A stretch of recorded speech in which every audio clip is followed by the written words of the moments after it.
today we have discussed about muscles. We have started a series of lecture about muscles only. We have talked about muscles of face, neck and head. Now we are talking about muscles of thorax, abdomen, pelvis and back. So starting from the very beginning, we will talk about the muscles of the thorax which are having connection with our upper limb. Then we will talk about muscles of the thorax. There are four muscles which connects thoracic wall with the upper limb. First of all, we will talk about pectoralis major muscle. So as I told you, you should know only 5 things about muscles. First of all, name of the muscle, origin of the muscle, insertion of the muscle, nervous innervation of the muscle and function of the muscle. That's it. No need to go into detail about muscles, okay? So starting from the very beginning, pectoralis muscle.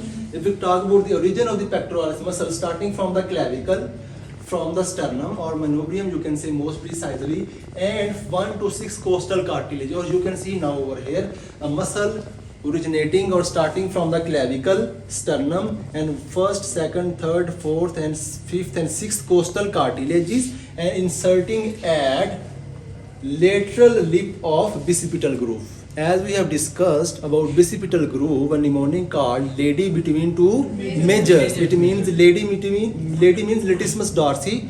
It is inserted at the floor of the bicipital groove.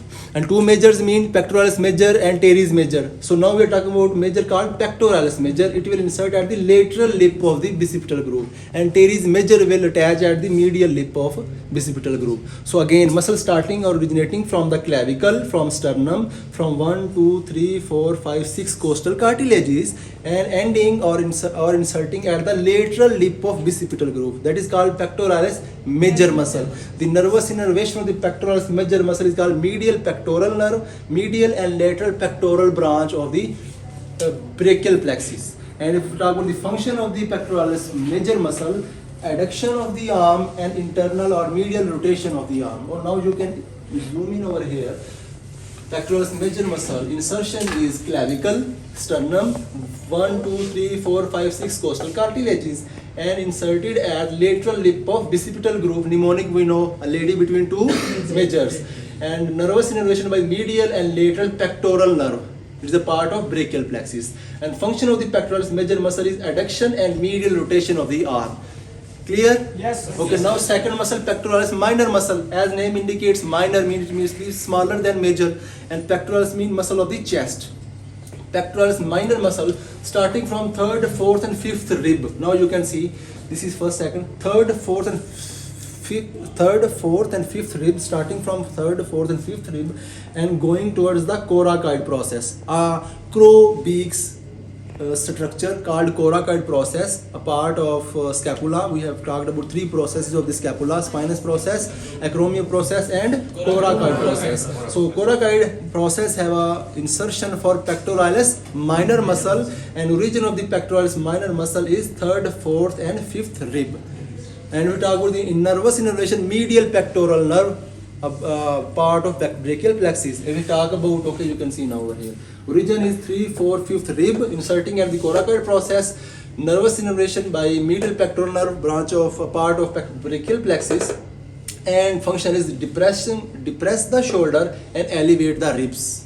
As we know, starting from the ribs, going towards the scapula, it can elevate the ribs or depress the scapula only. There is no rocket science in that. So that is pectoralis minor muscle. Now third muscle is subclavius muscle. As name indicates, present at subclavius, below the clavicle, starting from the first rib, first costal cartilage, and ending at the clavicle. So what will be the function of this muscle? Depressing the clavicle or elevating the first rib.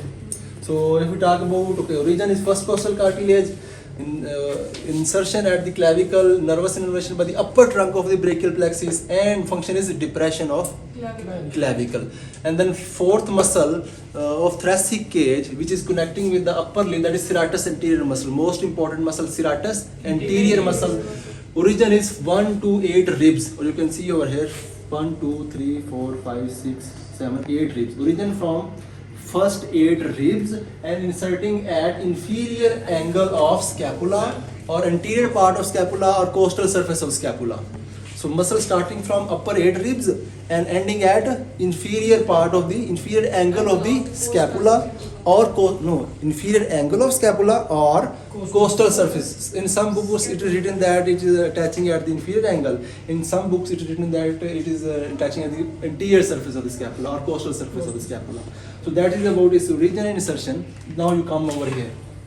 Origin is 1 to 8 ribs inserting at the inferior angle of scapula or costal surface of the scapula or anterior surface of the scapula or ventral surface of the scapula. They are the same things like Hindustan, India and Bharat.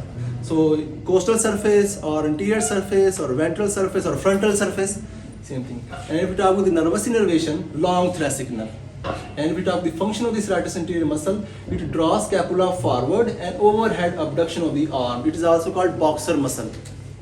Boxer muscle, serratus anterior muscle, drawing the scapula forward and overhead abduction of the arm. That is function of serratus anterior muscle starting from the upper 8 ribs and inserting at the inferior angle of scapula or costal surface of scapula, innervating by the long thoracic nerve. That's it. That 4 muscles are muscles which are connecting the thoracic wall with the upper limb. Now we will talk about 5 muscles, most importantly, which are present specifically muscles of the thorax. One is diaphragm, then intercostal muscles, levator caustarum muscle, serratus posterior superior, serratus posterior inferior muscle. So starting from the very beginning, first of all, diaphragm. If we talk about the origin of the diaphragm muscle, starting from the xiphoid process, this is xiphoid process. 5 to 10th costal cartilages, you can see this is the 5th, 6th, 7th, 8th, 9th and 10th costal cartilages. Then first 3 lumbar vertebra, you can see over here, lumbar vertebra, first, second and third vertebra, lumbar vertebra, and median lateral arcuate ligaments. These are the ligaments, or you can see the fascia of the quadrate lumbar muscle. So starting from medial lateral arcuate ligament, first, second, third lumbar vertebra, 10, 9, 8, 7, 6, 5th costal cartilages and xiphoid process, and ending at a central tendon. What is central tendon? You can see, what is central tendon? It is the insertion or inserting point of the diaphragm. What is diaphragm? It is a parachute-like muscle. And if we talk about the innervation of the diaphragm, that is phrenic nerve, C3, C4, C5. What does it mean C3, C4, C5? It means spinal nerve C3, spinal nerve coming from C3, cervical vertebra, spinal nerve coming from C4, cervical vertebra, and spinal nerve coming from C5. C3, C4, C5 collectively called phrenic nerve. So phrenic nerve innervates diaphragm. If we talk about the function of the diaphragm muscle, central tendon are made central tendon, that is the insertion of the diaphragm. It made up of septum transversum, pleuroperitoneal floor and somites. Just remember these things. If you don't remember, leave it. Function and innervation by the phrenic nerve function is increase vertical diameter during inspiration and raises lower ribs during inspiration. Obviously, it is also called parachute muscle, and this is very much important muscle for respiration and important muscle for abdominal staining, as we have discussed abdominal staining during how many processes do you know in which there is increased abdominal pressure? Vomiting, then cough and defecation, urination and parturition or childbirth or delivery. So this is very important muscle for that processes also. Then it is also called muscle for weight lifting. Muscle for weight lifting. And last but not the least, thoracoabdominal pump. It increases the abdominal pressure and it will decrease the thoracic pressure. It will it will be very helpful for the blood to go towards the heart, because blood present over here, it will increase the abdominal pressure over here and decrease the pressure over here. So blood will go from the abdominal to the thoracic part. So that is why it is also called thoracoabdominal pump. The another muscle, external, we have 3 types of intercostal muscles. External intercostal muscle, internal intercostal muscle and innermost intercostal muscles. External intercostal muscle originating from the inferior border of the upper ribs, you can see inferior border, this is inferior border of the upper rib, and inserting at upper border of the lower ribs. Is there any difficulty in remembering? External oblique muscles or internal oblique muscles starting from the lower border of the upper ribs and upper border of the lower ribs and innervated by the intercostal nerves, and functions just raises the ribs during inspiration and lower the ribs during expiration. So you can see external intercostal muscle originating from the inferior border of the ribs above and ending at the superior border of the ribs below. Nerves innervation for the external intercostal muscle is intercostal nerve, and muscle function is raises the ribs in inspiration and lower ribs in expiration. It is also make the interior interior intermembranous part, you can say interior part of the intercostal membrane. And okay, only 10 minutes please. Then we will talk about internal intercostal muscle. Origin is the same, inferior border of the ribs above, insertion is the same, superior border of the ribs below. Then nerves by innervation is same, intercostal nerve, function is same, raises the ribs in inspiration and lowers ribs during expiration, and makes the posterior intercostal membrane. Then the third muscle, innermost intercostal muscle. Origin is adjacent ribs, insertion is adjacent ribs, innervation is the same, and it helps or assists external intercostal and internal intercostal muscles. Then fourth one is levator costarum.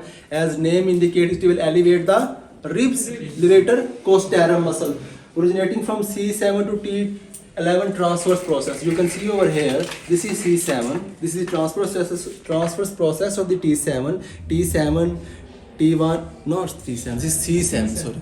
Transverse process of the C7, then from C7 to T1, like you can say a muscle originating from transverse process of C7, T1, T2, T3, T4, T5, T6, T7, T8, T9, T11. Starting from that transverse process to C7 to T11 and inserting or ending at the superior border of the ribs. So that's why it will elevate the ribs. Innervation of the levator costarum muscle is thoracic spinal nerves, and function of the levator costarum muscle is elevate ribs. Then we have serratus posterior superior and serratus posterior inferior. Serratus posterior superior will elevate the ribs, and serratus posterior inferior will depress or load on the ribs. Serratus posterior superior starting from the upper thoracic spine of the upper thoracic and ligamentum nuchae. You can say this is made up of fascia and tendon of the muscles of the posterior neck. Present between spine of the C1 to C6 are very helpful for the hyperflexion of the neck, ligamentum nuchae. So starting from ligamentum nuchae or upper thoracic spine and inserting at the upper ribs, innervated by the intercostal nerve, and function is elevate ribs. If we talk about serratus posterior inferior, origin is lower thoracic vertebrae, and upper lumbar spine. As you can see over here, serratus posterior superior will start from the spine of the upper thoracic vertebrae, but serratus posterior inferior will start from the lower thoracic or lumbar vertebrae and will insert at the lower border of the ribs, and due to this attachment it will depress the ribs, and innervation is the same, intercostal nerve, and lower the ribs is the function of the serratus posterior inferior muscle. Now a little bit clinical feature regarding this thorax, because we have discussed about the muscle of the thorax. If you want to penetrate your needle from skin to the lungs, you have to pass 10 places, 10 you can say things. First of all, okay, if you want to go to lungs, first of all you have to pierce what? Skin. And after skin we have superficial fascia. And after superficial fascia we have a series of muscles. If we are going from this side, we will pierce the pectoralis major. And if we are going from this side, we will pierce serratus anterior muscle. So suppose we are going from here to lungs. First of all, we have to cross which layer? Skin. Then superficial fascia. Then serratus anterior muscle. Then external intercostal muscle. Then internal intercostal muscle. Then innermost intercostal muscle. Then after the series of muscles and after superficial fascia, we have deep fascia or endotracheal fascia. And after endotracheal fascia, which structure will come?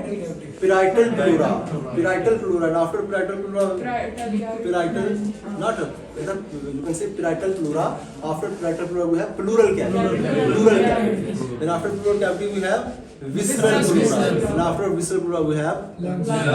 So you have to cross first of all very rapidly. I will tell you. First of all, skin. Then subcutaneous fascia, or you can say superficial fascia. Then we have serratus anterior muscle. Then we have external intercostal muscle, internal intercostal muscle, innermost intercostal muscle, endotracheal fascia. Then we have parietal pleura, pleural cavity, visceral pleura, and then we have lungs. You have to pass all these landmarks if you want to go from skin to the lung tissue.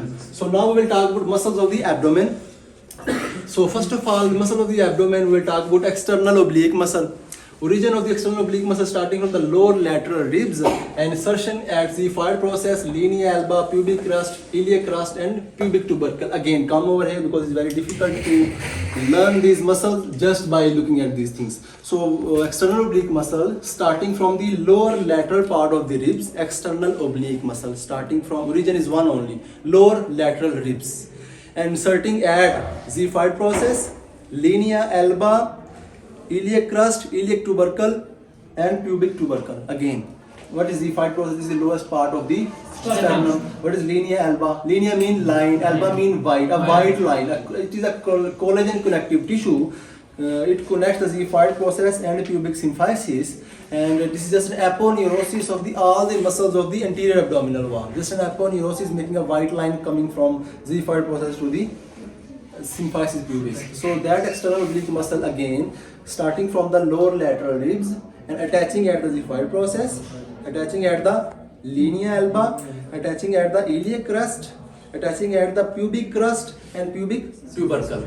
So that is external oblique muscle. Now come here. So origin is lower lateral ribs, insertion at the xiphoid process, linea alba, pubic crust, iliac crust and pubic tubercle. Innervation by the iliohypogastric nerve and ilioinguinal nerve and T7 to T12 thoracic nerve. If we talk about the functions of external oblique muscle, the functions are it compresses the abdominal content, it will pull down the ribs on forceful expiration, and it will assist the trunk in flexion and lateral rotation of the trunk. Are you with me? Yes, sir. Clear up to this? Yes, sir. Now we will talk about an external oblique muscle having extension that will make a ligament called inguinal ligament.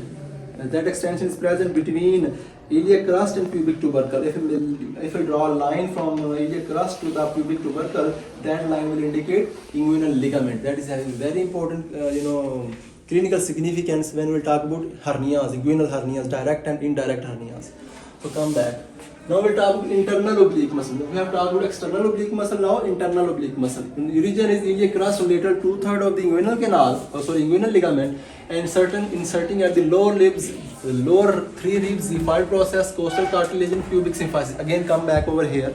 Internal oblique muscle starting from the iliac crust and lateral 2/3 of the inguinal ligament, and inserting at the xiphoid process or lower 3 ribs or pubic symphysis, or the last but not the least, costal cartilages. Costal cartilages. This is the insertion or ending point of the internal oblique muscle. Innervation is the same: ilioinguinal nerve, iliohypogastric nerve, and T7 to T12 thoracic spinal nerves.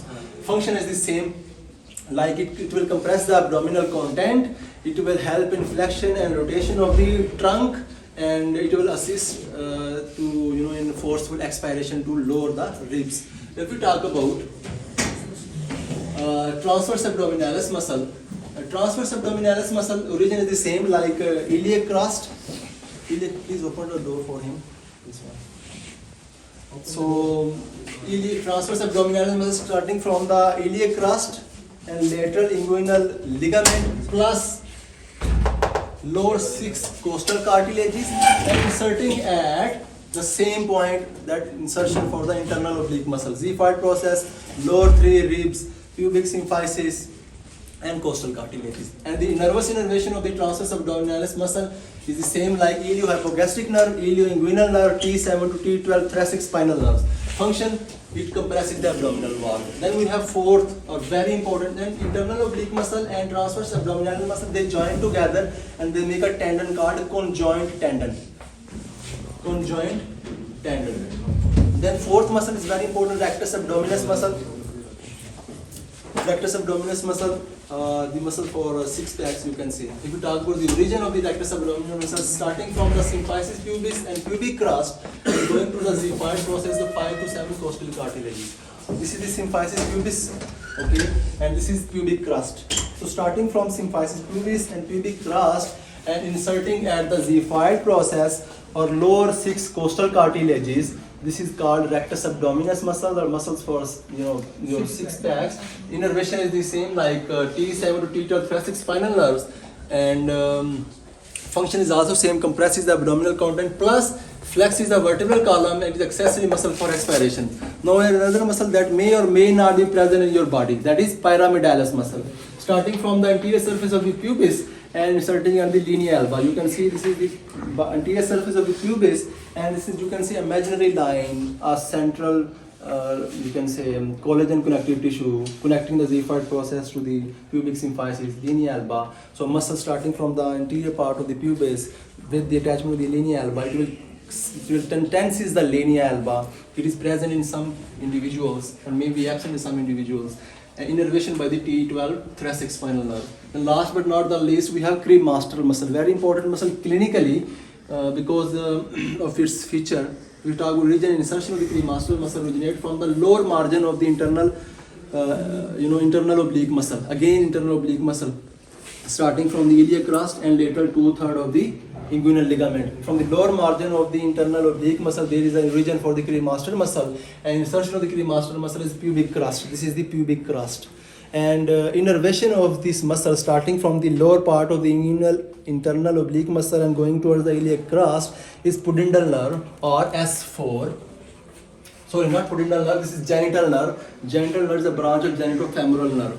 And if we strike or touch the medial side of the thigh, we just gently touch or we stroke, it will stimulate the genital nerve, a branch of genitofemoral nerve that will innervate the cremaster muscle. Due to the stimulation of the cremaster muscle, it will elevate or retract the testes about 0.5 centimeter or above. So it means cremaster reflex is positive, and it is absent in 5 months old babies because due to the underdevelopment of the muscles or the nerves maybe. So it is very important for differentially diagnose between the epididymoorchitis or maybe varicocele or many other disorders. So for now, just remember a cremaster muscle originating from the lower part of the internal oblique muscle, inserting at the iliac crust and innervating by the genital nerve, branch of genitofemoral nerve, and the function is the retraction of the testes. And then we will talk about now pelvis. We will talk about the muscles which will make the posterior wall of the pelvis, lateral wall of the pelvis, and floor of the pelvis. We know we have very important structures present in our pelvic cavity, pelvic part. So first of all, we talk about coccygeus muscle. Coccygeus muscle starting from the ischial spine and inserting at the lower end of the coccyx and the sacrum. Come over here. This is the ischial spine, a muscle called coccygeus muscle, starting from the ischial spine and inserting at the lower border of the sacrum of the coccyx. And the function of this coccygeus muscle is flexion of a coccyx. Flexion of coccyx. And innervation of the coccygeus muscle is by nerve called sacral, S4 or S5, like spinal nerve coming from the S4 and S5. And then secondly, we have another muscle present in our pelvic cavity, that is piriformis muscle, that make the posterior wall of the pelvic. You can say it makes the posterior pelvic wall. Very important muscle, piriformis muscle, starting from the sacral frontal part of the sacrum and attaching the greater trochanter of the femur. You can see over here, sacrum starting from the anterior part of the sacrum and inserting at the greater trochanter of the femur. As we have discussed, for greater trochanter we have a mnemonic called or a formula called G4PO2. So P stands for piriformis muscle. So greater trochanter muscle attachment for the piriformis, starting from the anterior part of the sacrum called piriformis muscle. Innervation of the piriformis muscle by sacral plexus. And function of the piriformis muscle is lateral rotation of the femur at hip joint. At hip joint, there is a lateral rotation of the femur. Then we have another muscle that make the lateral wall of the pelvic cavity, that is obturator internus muscle. Obturator internus muscle starting from the obturator membrane and again inserting at the greater trochanter of the femur. We know we have obturator membrane, obturator foramina over here, a membrane which covers the obturator foramen, that is called obturator membrane, a muscle starting from the obturator membrane, that is obturator internus muscle, and inserting at the greater trochanter of the femur. As we know, we have a formula for greater trochanter of femur, G4PO2. It means O for obturator internus also. So that muscle inserts at the greater trochanter of the femur. And there is no fun in telling that it also innervated by the sacral plexus, and it is also having making the lateral wall of the pelvic cavity. Then we have most important muscle of the pelvis, which make the floor of the pelvis. That is called levator ani muscle. Levator ani muscle, starting from the ischial body or ischial spine and pelvis, and going towards the perineal body. Now come back over here to our favorite skeleton, starting from the ischial spine. This is the ischial spine, right? Starting from the ischial spine or the ischial body, or from the pelvis, and going towards the perineal body. What is perineal body? It is an anococcygeal body, or you can say it will attach with the wall of the vagina, wall of the anal canal, wall of the rectum, and wall of the prostate. So that is, it will make the floor of the pelvis. It will make the floor of the pelvis. So you can see, starting from the ischial body or ischial spine and pelvis, inserting at the perineal body or anococcygeal body, or walls with the walls of vagina, walls of anal canal, walls of rectum, and walls of prostate. And innervation by the S4 spinal nerve or pudendal nerve. This is the nerve that we block during normal vaginal delivery. It is called a pudendal nerve block. Do we know if this nerve is innervating that muscle that is making the floor of the pelvis, it's called levator ani muscle? If we block the obturator nerve, then there will be no sensation of the floor of the pelvis. There is no sensation of pain, touch, temperature, proprioception, 2-point discrimination, or any other sensation from vagina or anal canal or from rectum or prostate. So it will ease the childbirth, and it will a little bit give relaxation to the mother while having normal vaginal delivery. So it will, the function of the levator ani muscle is just support the pelvic viscera. As we know, the floor is the most important structure for the support of visceral pleura. It is also support for sphincter to anorectal junction, and it is also very important support for vagina.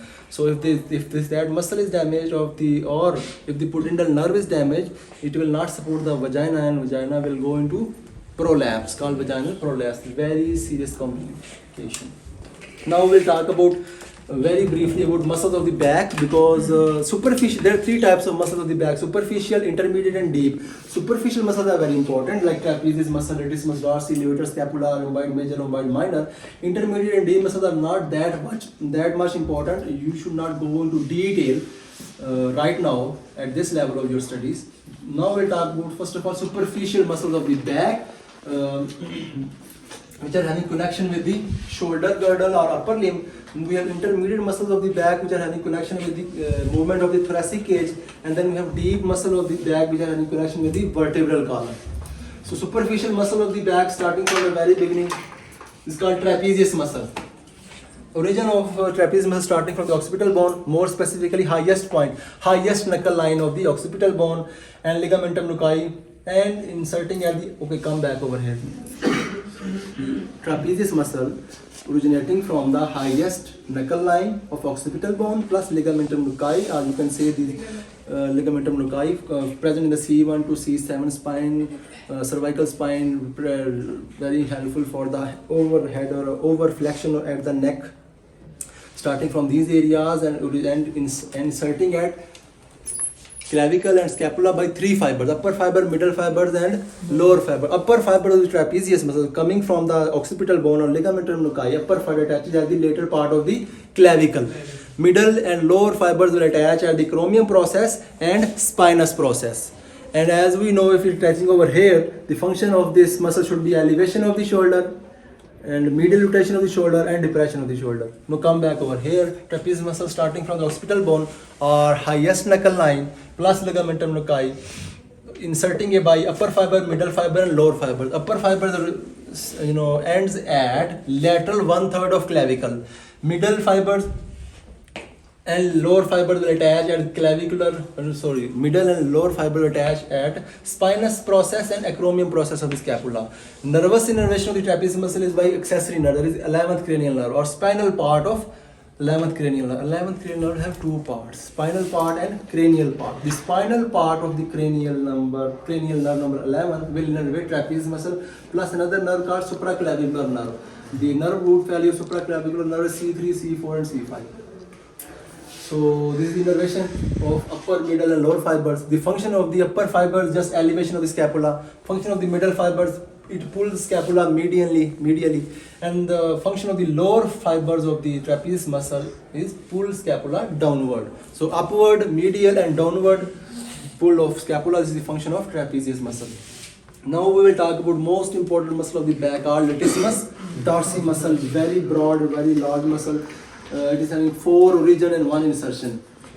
If you talk about origin, iliac crust, spine of T7 to T12, T7 T12, inferior angle of scapula or lower 4 ribs. You can see from lower 4 ribs, a muscle starting from lower 4 ribs, from T7 to T12, from inferior angle of scapula, and from the iliac crust. A muscle is coming from this, from the iliac crust, inferior angle, T7 T12, and lower 4 ribs, and going towards the humerus. As we know, we are mnemonic called a lady between two majors. L for lady, L for latissimus dorsi muscle.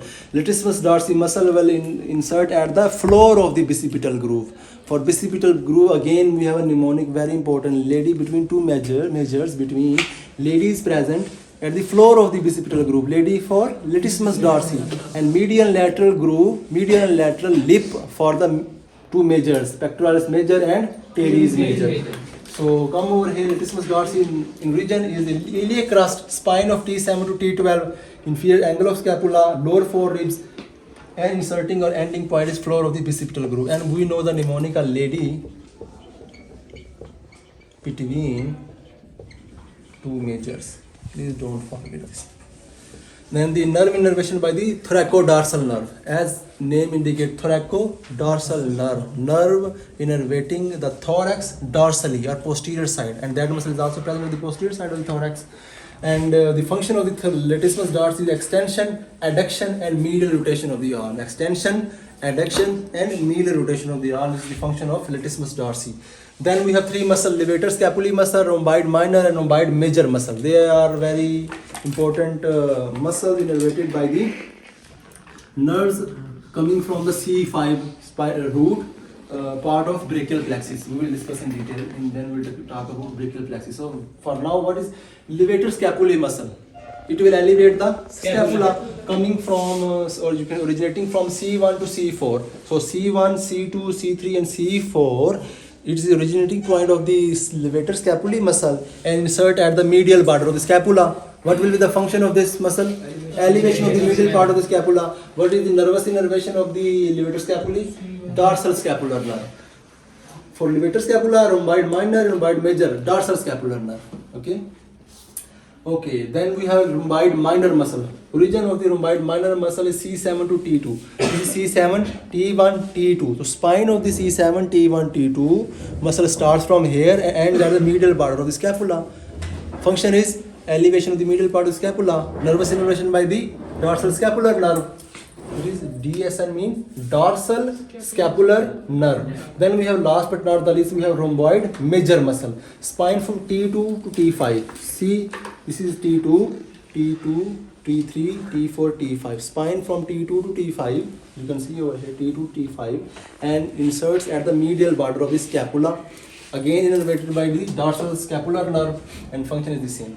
So that was the superficial muscle of the back having attachment with the upper limb or shoulder girdle. Now there are some muscles or intermediate muscles of the back required for the movement of the thoracic cage, movement, and that is not that much very important that we should talk about that. Then thirdly, we have deep muscles or post-vertebral muscles of the back.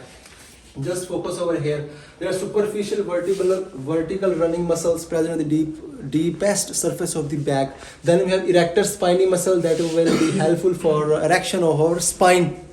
There are 3 muscles for erector spiny muscle. One is iliacostalis muscle, longissimus muscle, and spinalis muscle. Then we have intermediate oblique running muscle. Fourth one, we have transverse spinalis muscle. There are 3 muscles come in the category of transverse spinalis muscle. One is semispinalis muscle, multifidus muscle, and rotator muscles. Last but not the least, we have deepest muscles of the back. There are two muscles, interspinalis and intertransversi muscle. Simply the muscle present between two spine processes of the vertebra, interspinous muscle. The muscle is present between two transverse processes of the vertebra called intertransverse muscle. They are deepest muscle of the back. Now last but not the least, we have two triangles. First of all, we talk about auscultatory triangle, which is very important to examine the pulmonary or lungs function. What are the landmarks for the auscultatory triangle? The base or floor of the auscultatory triangle is made by the rhomboid major muscle. As we know, rhomboid major muscle starts from T2, T3, T4, T5 and comes at the middle border of the scapula. It is making the floor of the auscultatory triangle. And the border of the auscultatory triangle is made by the medial border of the scapula and latissimus dorsi muscle plus trapezius muscle. You can see over here, this is the trapezius muscle starting from the superior knuckle line and ligamentum nuchae and enter at the lateral 1/3 of the clavicle, acromion process, spinous process. See over here, this is the trapezius muscle. Then we have medial border of the scapula, then we have latissimus dorsi muscle starting from the iliac crust, lower 4 ribs, inferior angle and vertebrae, lower 4 ribs. So it was making over like so. Here we have a triangle over here. If I can show you over here, here we can have a triangle. Base is made by, floor is made by the rhomboid major muscle. Then we have a trapezius muscle like this, and then we have another muscle called latissimus dorsi muscle like this, and medial border of the scapula like this. Here we have a triangle. This is called auscultatory triangle. Very much important for the pulmonary function. We ask the patient to flex his arm, and you just touch your shoulder like this, and you just put your diaphragm or the bell of your chest part of the stethoscope, just put at this auscultatory triangle, and you can examine the patient's leg easily and ask the patient to have a deep breathe or say something, or you can check accordingly. Then we have another triangle called lumbar triangle. It is present between the iliac crest, latissimus dorsi and posterior border of the external oblique muscle. Here we have lumbar triangle. Here we have lumbar triangle. The floor of this triangle is made by the iliac crest, then the medial side is made by the latissimus dorsi, the lateral side is made by the posterior border of the external oblique muscle. So here we can have a triangle like this. This is called lumbar triangle. This is the most weakest part of the back. Here there will be formation of a hernia called lumbar hernia or Petit's hernia. Petit's hernia. As we know, hernia happens only at that places that are weakest parts.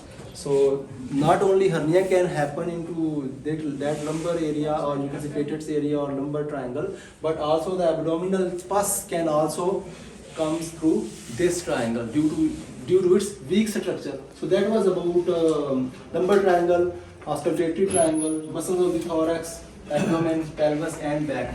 Is there any question or anything? Sir, please, rectus abdominis.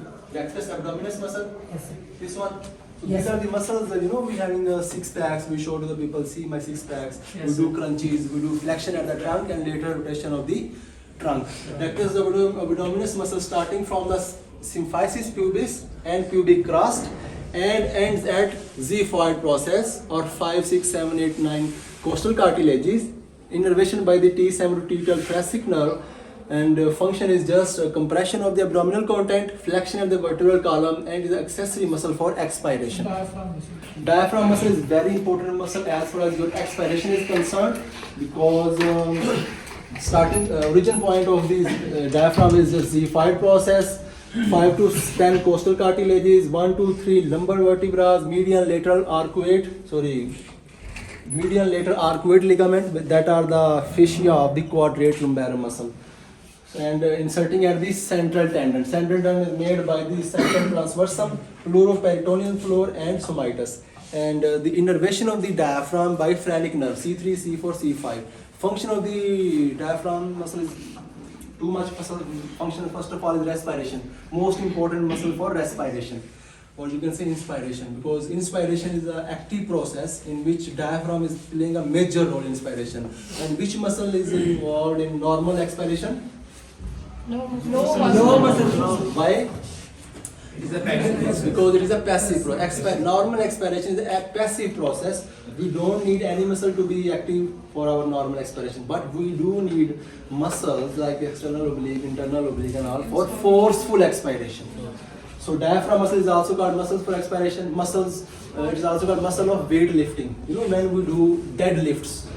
Yes. So for that, diaphragm muscle is very important. Then we is also called abdominothoracic pump, because it will increase the abdominal pressure and it will decrease the thoracic pressure. Due to increased pressure in the abdomen, the blood present over here, it will go upward. As this is, law of nature. From high pressure to lower pressure things go. From if there is increased abdominal pressure, the blood from abdominal area will go towards the thoracic or towards the heart. That is called thoraco-abdominal pump, and it is also very important for the abdominal straining to increase the abdominal pressure in many processes, maybe in vomiting, maybe in coughing, maybe urination, defecation, and parturition. So is there any question or anything I missed? Conjoint tendon. Conjoint tendon are just a tendon made by internal oblique muscle and transverse abdominalis muscle. They join together and make a tendon called conjoint. We will study about conjoint tendon, inguinal ligament when we talk about hernias or inguinal ligament, direct hernia, indirect hernia, superficial inguinal ring, deep inguinal ring, and femoral triangle. We'll talk about that in detail. Is there any question? No, sir. No, sir. Seriously? Yes. Thank you so much.